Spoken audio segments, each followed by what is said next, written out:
Jagdpanzer 38 Hetzer was one of the most famous light tank destroyers of the war. It first entered service in July of 1944. Owing to the ease of production, the Jagdpanzer 38 came to serve as Germany's main tank destroyer in the later period of the war, making it important contribution on both the eastern and western fronts. It is a little known fact, however, that the design was based on the Romanian Maresal tank destroyer.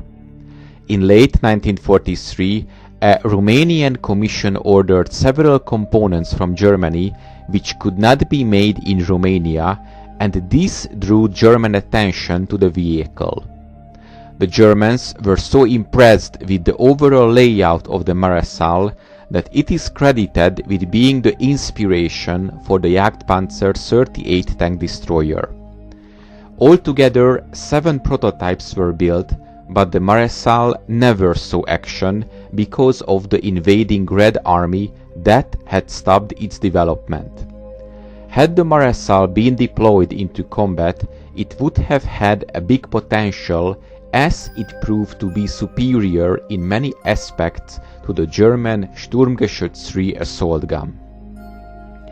The vehicle's qualities included its strong firepower, accurate gun, good mobility, and a very low silhouette, which was only around 1.5 meters, the latter of which would have made the vehicle a very difficult to hit target for the enemies. The vehicle was named after Ion Antonescu, Romania's wartime leader, who had the rank of Marshal or Maresal. Preparations for mass production began in November of 1943. Around this time, a Romanian technician was sent to Germany to coordinate the import of the components. In February of 1944, Romania managed to secure contracts with suppliers in Switzerland and Sweden for tank parts. Germany also offered to assist Romania by supplying necessary components, including gun optics, armored plates, and radio sets. The army, however, planned to manufacture all components in Romania within 1 year of starting production. A series of 10 vehicles was near completed.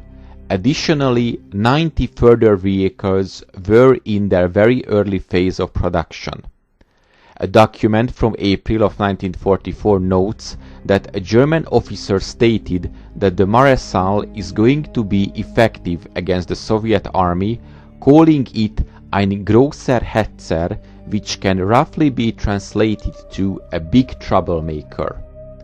Preliminary talks on the proposed joint Hetzer-Maresal production established that the Germans would supply an upgraded diesel engine, the armor, the tracks, and part of the sights, while the Romanians would build the same parts they were already producing for the Maresal, the chassis, suspension, wheels, and parts of the sight, and the 75mm gun. Deliveries were to be divided equally between Romania and Germany. Of the planned 1,000 Maresals, less than 10% were produced.